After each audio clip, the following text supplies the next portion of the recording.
This is my news of the day by Remi Jurmain Djalis on December 3, 2025, from Europe to the Netherlands. This is the Black African Diaspora news of the day. UK withdraws $1,150 million from Mozambique LNG Project, raising African energy concerns. Johannesburg, South Africa. The United Kingdom government has announced a withdrawal of $1,150 million in funding from the Total Energies-led Mozambique liquefied natural gas (LNG) project, sparking significant concern across Africa. The African Energy Chamber (AEC) condemned the decision, stating that Western climate priorities may inadvertently undermine Africa's urgent energy needs and economic development. The Mozambique LNG project is viewed as transformative for the continent, capable of producing 13 million tons of liquefied natural gas annually. Once operational, it would supply industries, drive domestic growth, and address chronic energy poverty affecting millions of Africans. Critics argue the UK's withdrawal reflects ideological climate considerations rather than pragmatic responses to Africa's energy challenges. Security improvements in Cabo Delgado, the project's northern Mozambique site, have allowed Total Energies to resume planning after a 2-year suspension caused by insurgent activity. Despite this, UK export finance cited risks as a reason to halt funding. A rationale observers argue prioritizes political optics over regional energy needs. The US Export-Import Bank, in contrast, reapproved a loan earlier this year, acknowledging improved security conditions. The AEC emphasized that the withdrawal threatens Africa's energy security, industrial ambitions, and poverty alleviation. NJ Ayuk, the Chamber's executive chairman, called it a betrayal of Africa's right to energy security and urged African-led financing and project management. Economically, Mozambique LNG is expected to create 10,000 direct jobs and 5,000 construction jobs by 2025, focusing on local populations and SMEs. Revenues from LNG exports have already increased state earnings by over 20%. Analysts warn that reliance on conditional foreign financing exposes Africa to political vulnerabilities that can delay essential projects. Africa holds an estimated 620 trillion cubic feet of natural gas, but foreign agendas often dictate resource utilization. Observers stress the need for independent financing, regional cooperation, and investment aligned with domestic priorities to secure energy projects from external political shifts. The Mozambique LNG project exemplifies the potential for African-led energy development, combining job creation, industrial growth, and responsible environmental practices. By prioritizing local leadership and aligning foreign partnerships with African goals, energy projects can deliver sustainable benefits while safeguarding sovereignty. The UK withdrawal highlights a broader debate between global climate goals and Africa's immediate development imperatives. Experts argue the continent must accelerate domestic financing mechanisms, attract aligned investors, and ensure energy projects directly benefit local populations. Mozambique LNG stands as a model for Africa, demonstrating the importance of self-directed energy development in achieving economic growth, employment, and energy security. Jamaica secures $6.7 billion for Hurricane Melissa recovery. Washington, USA. Jamaica has secured an international support package totaling up to $6.7 billion to aid recovery from Hurricane Melissa over the next 3 years. The coordinated agreement includes contributions from the Development Bank of Latin America and the Caribbean, CAF, Caribbean Development Bank, CDB, Inter-American Development Bank, IDB, International Monetary Fund, IMF, and World Bank Group, WBG. The package combines sovereign financing, grants, technical assistance, and private sector investment, reflecting Jamaica's disaster risk preparedness and the government's emphasis on a sustainable recovery plan. Early mobilization included $662 million from national and international sources, allowing urgent response to protect communities and restore infrastructure. Hurricane Melissa caused widespread damage estimated at $8.8 billion, affecting homes, hospitals, schools, roads, and energy networks. The new support package allocates up to $3.6 billion specifically for reconstruction over 3 years, targeting resilient infrastructure, community restoration, and economic revitalization. CAF, CDB, IDB, IMF, and WBG collectively bring technical expertise and financial resources to ensure efficient, accountable recovery. Technical assistance focuses on disaster risk reduction, governance, and capacity building, reinforcing long-term resilience. Private investment of up to $2.4 billion is expected to support housing, energy solutions, and infrastructure projects, blending public and private resources to accelerate reconstruction. The recovery strategy emphasizes building forward better, with objectives including restoring critical infrastructure, supporting livelihoods, strengthening disaster preparedness, mobilizing investments, and leveraging global expertise. Public-private partnerships play a central role in scaling interventions while safeguarding public finances. The international collaboration reflects a model for small island developing states facing climate hazards.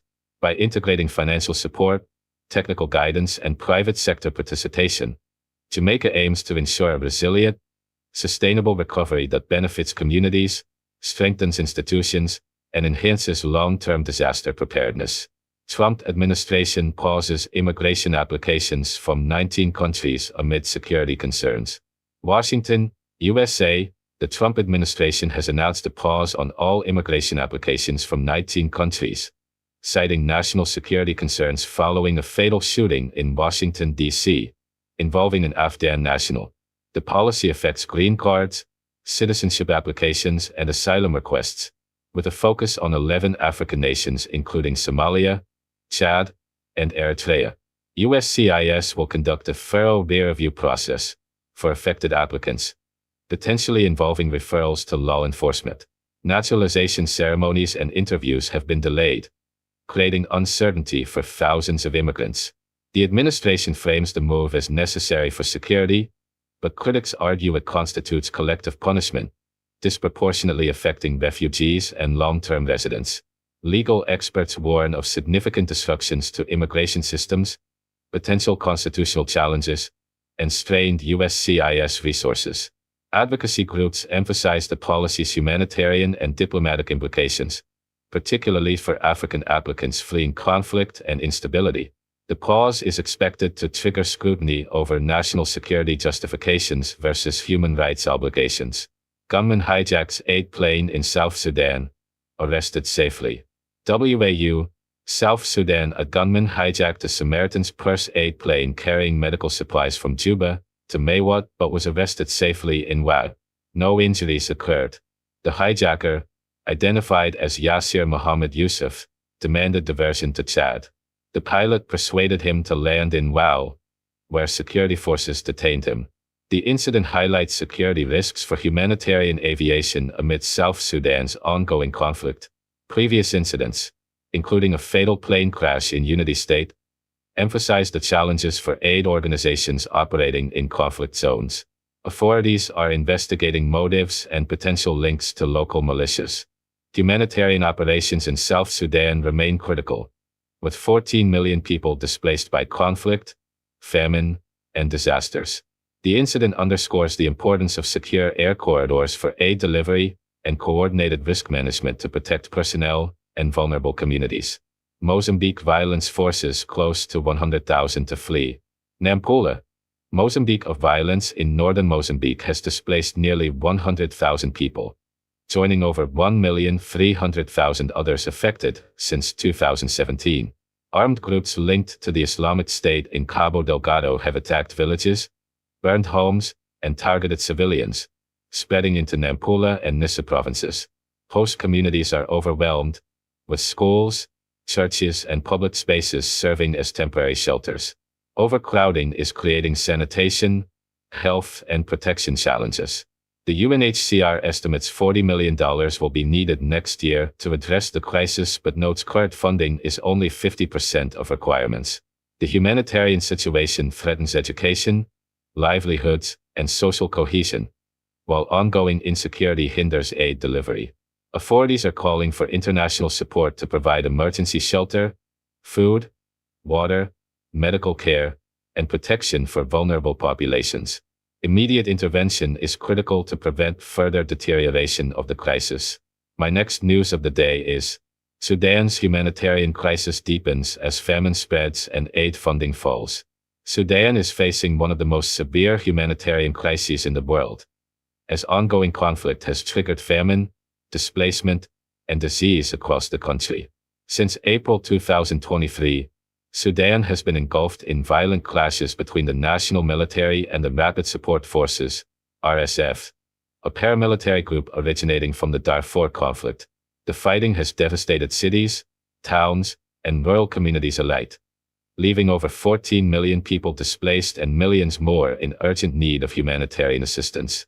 The United Nations and aid organizations have repeatedly sounded alarms about the deteriorating situation. The World Food Programme, WFP, reports that more than 20 million Sudanese are experiencing acute food insecurity, with famine confirmed in regions such as Al-Fashir in North Darfur and Kadugli in South Kordofan. Agricultural systems have been destroyed, markets disrupted, and communities forced to flee, leaving many without access to food, water, or healthcare. The situation in Sudan is catastrophic, said a WFP spokesperson. We face record food insecurity, falling global aid funding, and growing obstacles for humanitarian access. Urban centers like Khartoum have become battle zones, infrastructure has collapsed, and basic services are nearly non-existent.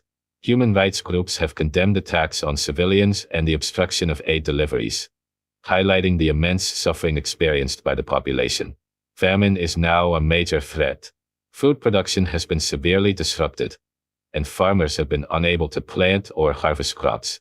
Supply chains are broken, and roads are too dangerous for transporting essentials. The destruction of storage facilities and irrigation systems has left communities unable to access staples like sorghum, wheat, and millet. Malnutrition is rising, particularly among children and pregnant women, while disease outbreaks such as cholera, malaria, and measles are spreading rapidly in overcrowded IDP camps. Compounding the crisis, global funding for humanitarian aid is falling. The WFP reports a 40% decline in contributions, limiting its capacity to reach vulnerable populations. With multiple global crises competing for attention, aid agencies are forced to make difficult choices, leaving millions without sufficient support. Humanitarian workers are often unable to access remote or conflict-affected areas, creating life-threatening conditions. International organizations and human rights groups have called for immediate ceasefires and humanitarian corridors to deliver aid safely. Regional bodies, including the African Union and the UN, have attempted mediation, but progress is slow. Diplomats stress that urgent political solutions are required to prevent further escalation. The human toll is immense. Families face starvation, disrupted education, and exposure to violence. Women and girls are vulnerable to sexual violence, while men and boys are at risk of forced recruitment. Neighboring countries, including Chad, South Sudan, and Egypt, are struggling with refugee inflows, placing additional strain on resources. Despite the dire situation, aid organizations continue their efforts through airlifts, mobile clinics, and community-based programs. The international community faces a critical choice: act decisively to address Sudan's crisis or risk witnessing one of the deadliest famines in recent history. Urgent funding, diplomatic engagement, and humanitarian access are essential to prevent further loss of life. South Africa makes arrests over alleged recruitment in Russia-Ukraine war. South Africa is at the center of an international controversy involving the recruitment of young men into Russian-linked mercenary networks amid the war in Ukraine.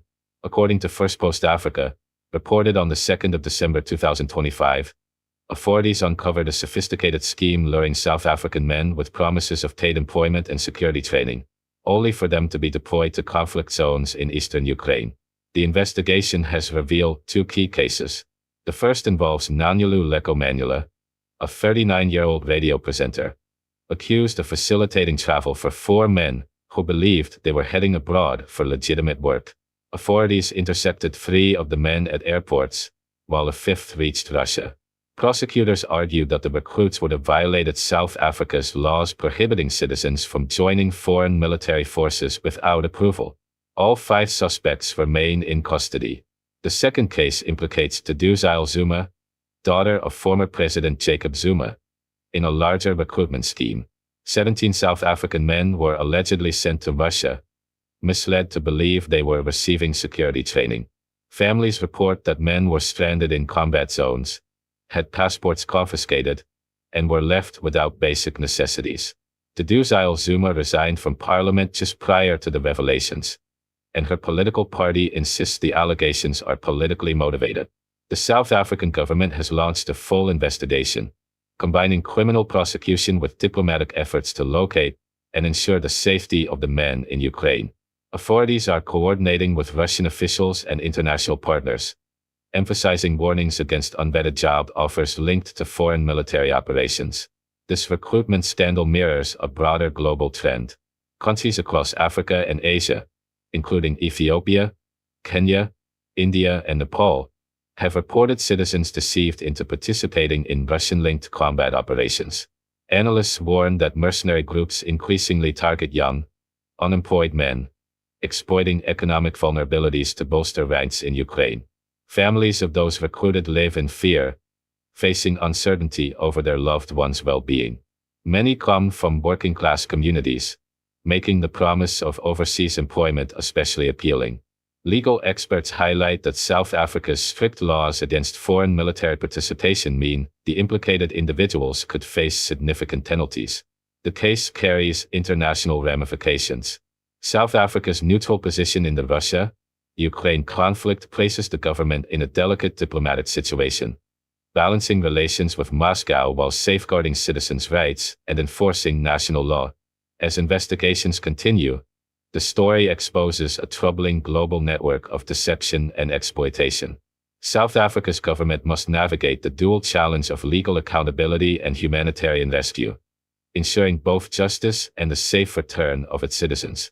Families remain anxious, hoping for clarity and reunion with those misled into a war they never intended to join. Guyana and UK sign landmark MoU to advance forest governance and sustainable development. Georgetown, Guyana. The government of Guyana has signed a landmark memorandum of understanding with the United Kingdom to strengthen forest governance, climate action, and sustainable development. The agreement under the Forest Governance, Markets and Climate Program, FGMC², reinforces Guyana's position as a global leader in low deforestation strategies, sustainable forestry, and community-based environmental stewardship. Minister of Natural Resources Vikram Barrett emphasized that the MoU deepens technical cooperation at a critical time for global climate initiatives. The agreement aligns with President Dr. Mohammed Irfan Ali's Low Carbon Development Strategy 2030, LCDS 2030, which aims to harness forest, economic and ecological value while creating sustainable opportunities for communities. The MoU prioritizes 3 areas: strengthening forest governance systems, expanding sustainable market access, and enhancing benefits for forest-dependent populations. Key elements include the Guyana Timber Legality Assurance System, GTLAS, which provides a credible framework to monitor sustainable forest management. The MoU also facilitates technical and institutional support, drawing on international partnerships such as the European Forest Institute's Rapid Response Program. British High Commissioner Jane Miller highlighted the UK's commitment to working alongside Guyana on climate and biodiversity challenges, emphasizing the country's leadership in global forest conservation. The partnership is designed to deliver measurable benefits across economic, social, and environmental spheres. Expected outcomes include improved decision-making for land use and forest management, sustainable revenue streams for timber and non-timber products, protection of biodiversity, and empowerment of local communities through education, training, and direct economic opportunities. Guyana's intact tropical forests play a vital role in global climate mitigation, providing carbon sequestration, biodiversity conservation, and water regulation. The collaboration with the UK strengthens Guyana's efforts to balance economic growth with environmental integrity, serving as a model for other forest-rich nations. Analysts view the agreement as a blueprint for international climate diplomacy, demonstrating how national priorities can align with global technical and financial support. Officials indicate that the MoU marks the beginning of a decade-long partnership. Initiatives will focus on capacity building for forest governance institutions, expanding sustainable trade opportunities, supporting climate-resilient livelihoods, and promoting research and innovation. By combining governance, market mechanisms, and community engagement, Guyana aims to safeguard its forests while contributing to global climate objectives and sustainable development goals. The MOU represents a strategic step in international cooperation, reinforcing Guyana's leadership in climate action, forest governance, and sustainable development. Through this agreement, the country demonstrates how tropical forest nations can achieve economic prosperity while protecting environmental and social resources, offering a model for global efforts to address climate change and biodiversity loss. My next news of the day is News Report. FBA Tarek Radio Heated Exchange Over White Supremacy, Immigration, and Jewish Influence, by Remi Jurmain Djalis. Black African Diaspora Europe Review. Dated December 3, 2025. During a recent Tarek Radio livestream, host Tarek Nasht engaged in a fiery discussion with a biracial Jamaican-Irish-American caller. The debate spanned racial accountability, white supremacy, lineage and immigration, the role of Jewish communities in U.S. political history. He highlights, the caller challenged Nasht, "When are you going to stop blaming the white man and hold the Jew accountable?" Nasht countered that white supremacy is the issue, regardless of religious or ethnic background. The discussion revealed a tension between foundational Black Americans, FBA, and Black immigrants, highlighting debates over historical legacy, political influence, and cultural authority. Civil rights debate. The caller claimed Jewish communities were the main drivers of civil rights victories. Nasht emphasized FBA activism as the backbone of progress, citing grassroots organizing, direct resistance, and political pressure as essential forces behind legal reforms. Cultural and identity tensions. The exchange underscored frictions between FBA, Caribbean/African immigrants, and biracial or multicultural individuals navigating Black American spaces. Nasht stressed that immigrant communities should respect FBA heritage rather than redefine it. Conclusion. The broadcast highlighted ongoing debates in digital spaces over race, identity, and history. While no resolution was reached, the segment reflects the complex and polarized nature of 21st century Black diaspora discourse. My next news is Purge Viral Report. Nick Fuentes slams Tucker Carlson in fiery monologue. A deep dive into the anti-establishment rift, by Newsdesk/Purge Viral Channel Summary. Date December 2025. Overview. Purge Viral reports on a growing feud between commentator Nick Fuentes and television host Tucker Carlson. Sparked by a Piers Morgan interview clip, Fuentes claims Carlson's recent behavior represents a calculated attempt to co-opt youth conservative movements ahead of the 2028 presidential cycle. Key elements. Catalyst. Carlson pressed Morgan on UK speech laws. Fuentes interpreted Carlson's style shift as performative. Generational tension. Fuentes claims older conservative figures, like Carlson, are appropriating the tone and influence he built online. Political allegations. Fuentes suggests elites, e.g., Peter Thiel, Tucker Carlson, Senator J.D. Vance, are coordinating to undermine his movement before the 2028 elections. Authenticity versus branding. Fuentes portrays himself as consistent and ideologically clear. Carlson adapts to audience trends. Broader implications.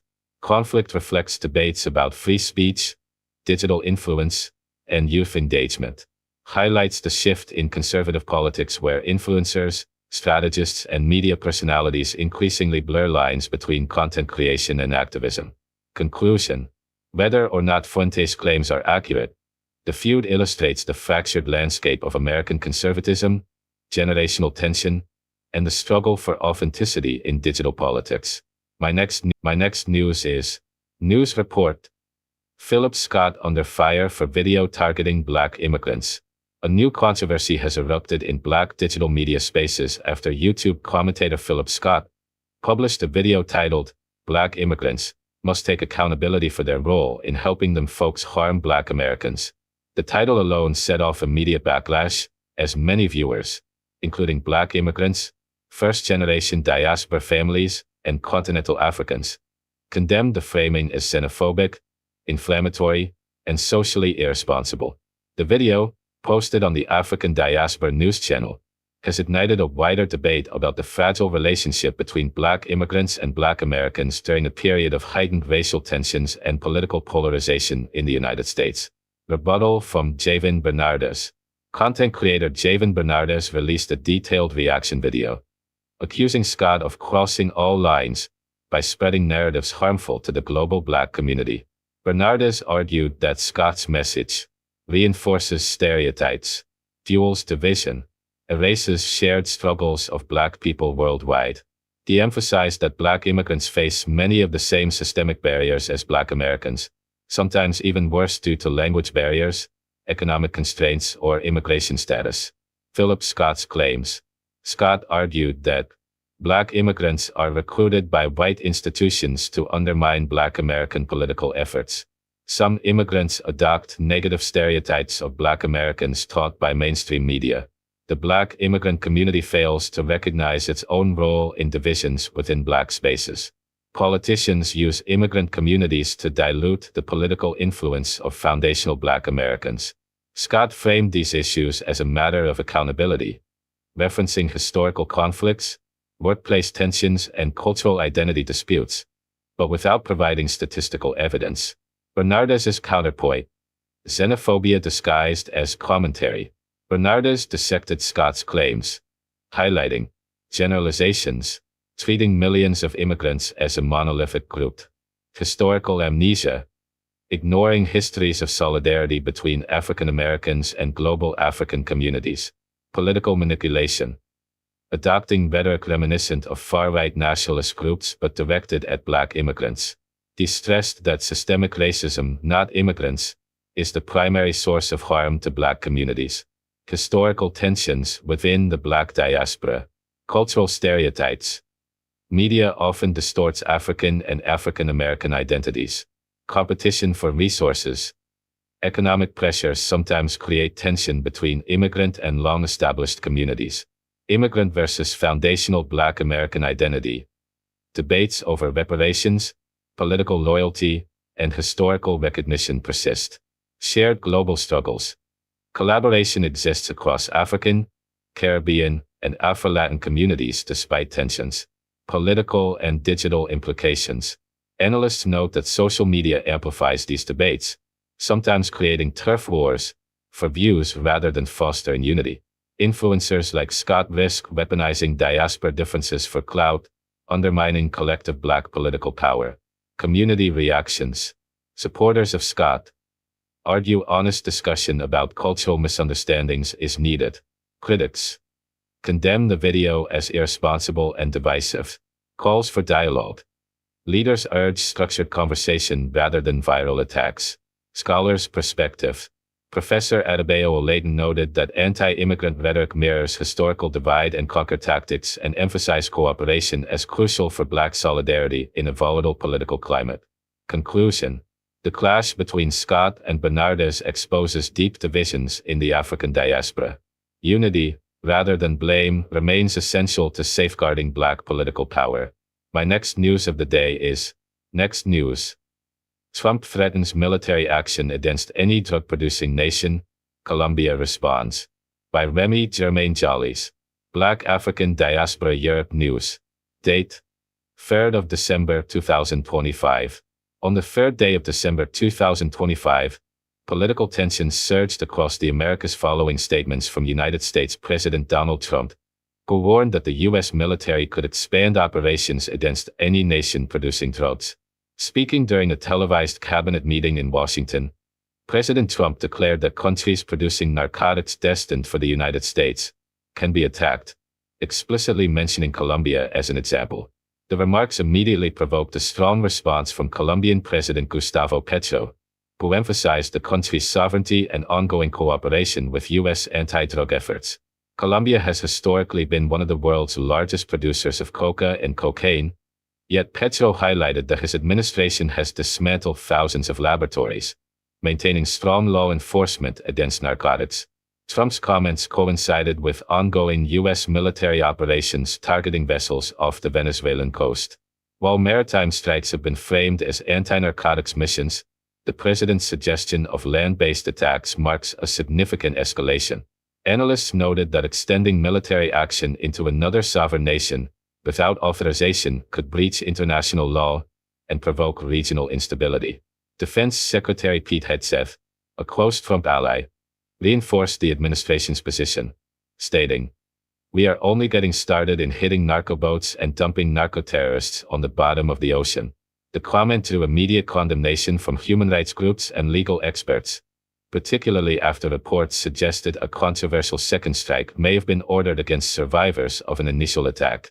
The Pentagon has neither confirmed nor denied these allegations, while Congress has announced inquiries into the legality and oversight of the operations. President Petro responded with pointed remarks on social media, warning that threatening Colombian sovereignty could awaken the Jaguar, a metaphor representing national strength. He underscored that Colombia dismantles one laboratory approximately every 40 minutes and has destroyed more than 18,400 during his government. Petro urged respect for 2 centuries of diplomatic relations between Colombia and the United States. The situation has also intensified debate in Washington over the scope of executive power. While the U.S. president may authorize limited military operations, widespread land-based attacks without congressional approval could be unconstitutional. International law further restricts military action in sovereign countries except in cases of self-defense or United Nations authorization. Analysts caution that unilateral attacks could destabilize border regions, provoke anti-American sentiment, and ultimately fail to curb the flow of narcotics without broader social and economic reforms. Domestically, Trump's aggressive stance aligns with his political messaging on national security and drug enforcement, particularly amid ongoing crises related to fentanyl and cocaine. Yet bipartisan concern continues to grow as lawmakers question both the legality and long-term consequences of his approach. As the situation unfolds, experts warn that any military escalation could have profound diplomatic and regional consequences. Colombia's firm stance, combined with rising scrutiny in Washington, leaves the Americas on edge, navigating a complex balance between anti-narcotics efforts, sovereignty, and international law. Next news. Trump attacks Somalis, sparks international and domestic outrage. Date: 3rd of December 2025. On the 3rd day of December 2025, United States President Donald Trump sparked a new wave of controversy with remarks targeting Somali immigrants in the U.S. and abroad. During a cabinet meeting in Washington, partially broadcast to the press, Trump called Somali immigrants garbage, described Somalia as a stinking country, and claimed Somali Americans add nothing to the United States. The statements provoked immediate backlash from human rights organizations, African governments, immigrant advocates, and lawmakers.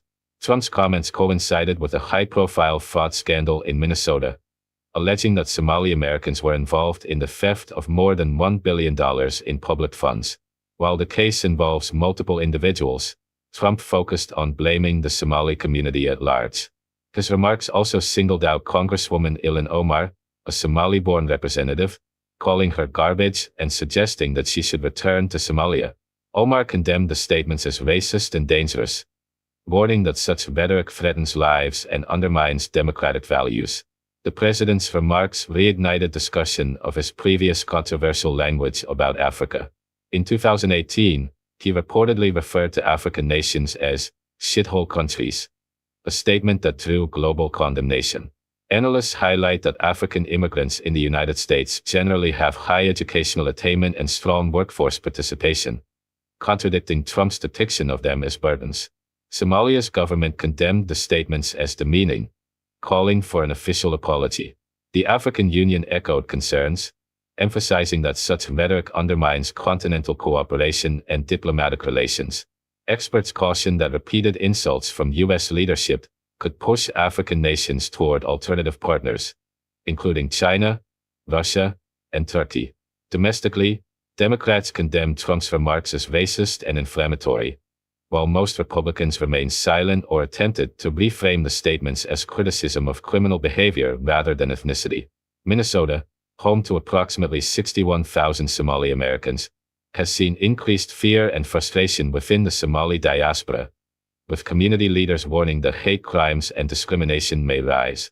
Observers note that Trump's attacks align with a broader political strategy of mobilizing his base through anti-immigrant rhetoric. While effective in garnering attention, such comments deepen national polarization and threaten social cohesion. Human rights organizations, local advocates, and lawmakers continue to monitor the situation closely, emphasizing the need for accurate representation and protection of minority communities. As the fallout continues, the Somali American community faces heightened scrutiny and social pressure. Internationally, the comments strain U.S.-Africa relations and may undermine years of diplomatic and security cooperation. Legal scholars warn that inflammatory statements targeting a specific nationality or ethnic group could have broader implications for civil rights and national security policy. The controversy highlights the ongoing tension between presidential rhetoric, domestic politics, and international diplomacy. For now, Somali communities, advocacy organizations, and foreign governments are closely monitoring developments, seeking accountability, and preparing for potential social and diplomatic consequences. Next news. News Article 3. Trump declares all Biden auto pen pardons null and void. Date: 3rd of December 2025. On the 3rd day of December 2025, former United States President Donald Trump issued a proclamation claiming that all presidential pardons, commutations, and executive documents signed via auto pen under President Joseph R. Biden Jr. are terminated and without legal effect. The announcement, made on Truth Social, immediately drew widespread criticism from legal scholars, former officials, and civil rights advocates.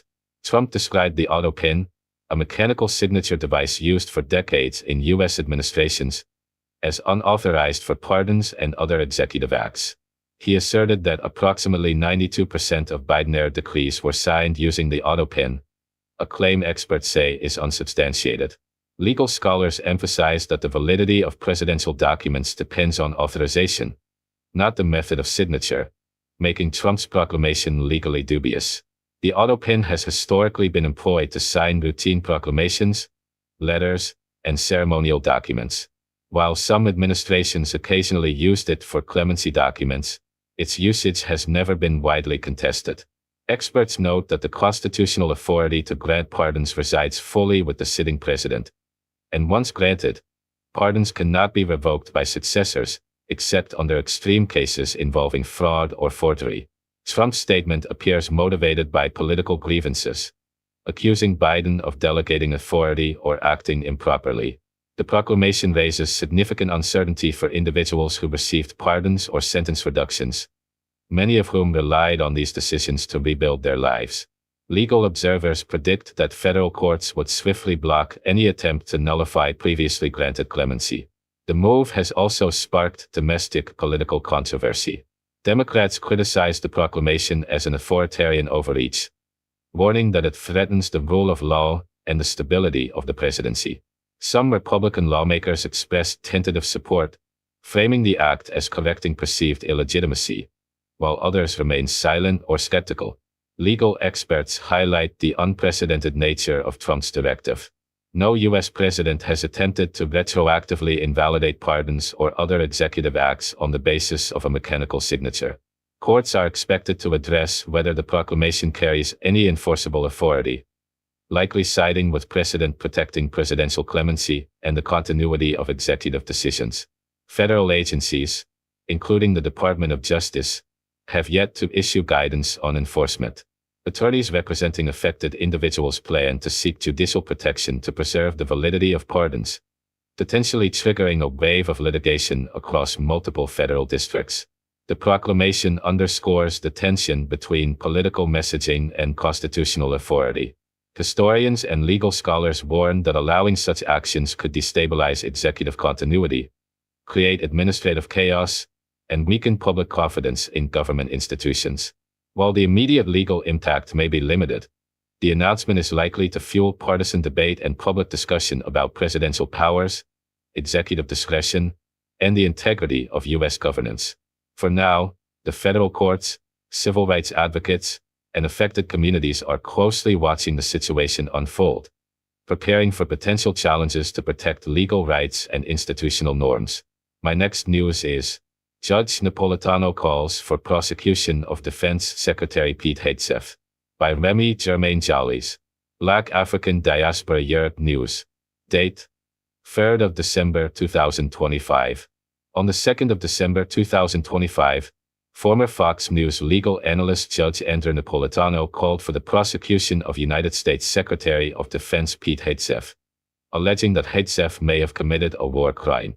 The statement comes amid scrutiny of U.S. maritime strikes targeting suspected narcotics trafficking vessels under President Donald Trump's administration. The controversy centers on an incident reported by the Washington Post, in which two survivors of a September strike off the Venezuelan coast allegedly faced a follow-up attack, ordered verbally, to ensure their deaths. Napolitano argued that such an order, if true, constitutes a clear violation of international law, including the Geneva Conventions, which require the protection of incapacitated combatants. Napolitano emphasized that responsibility extends from the Secretary of Defense to all individuals in the chain of command involved in the operation. His remarks generated shock among conservative circles, as Napolitano has long served as a respected legal commentator and worked closely with Hegseth in the past. The alleged second strike has prompted bipartisan concern in Congress. Committees, including the House and Senate Armed Services Committees, announced hearings to examine communications, chain of command, and intelligence surrounding the September incident. Lawmakers aim to assess whether Hegseth directly approved or ordered unlawful actions. Hegseth, an Iraq War veteran and former media personality, has faced criticism for his aggressive approach to counter-narcotics operations. While framed as necessary for national security, his actions have raised questions regarding transparency, legal authority, and adherence to international norms. The incident has broader ethical and diplomatic implications.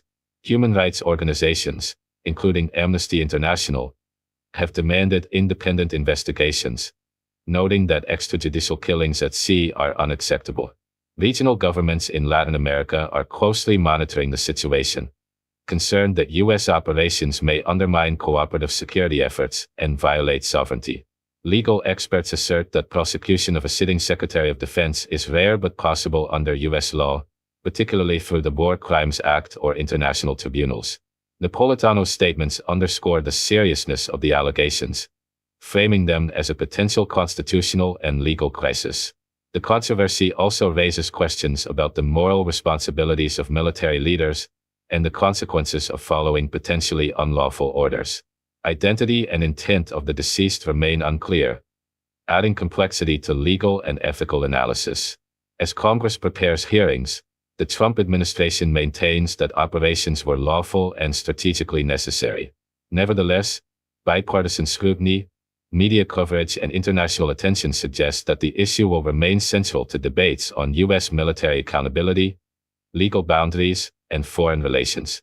Judge Napolitano's public call for prosecution signals a rare interconservative critique and demonstrates that the legal and political ramifications of maritime counter-narcotics operations may be far-reaching. The coming weeks are expected to reveal whether Hegseth faces legal consequences, political pressure, or both, while Congress and advocacy groups continue to demand transparency and accountability. My next news is, in the next video, I am Remi Jurmain Djalis with my news of the day, Black African Diaspora Europe News.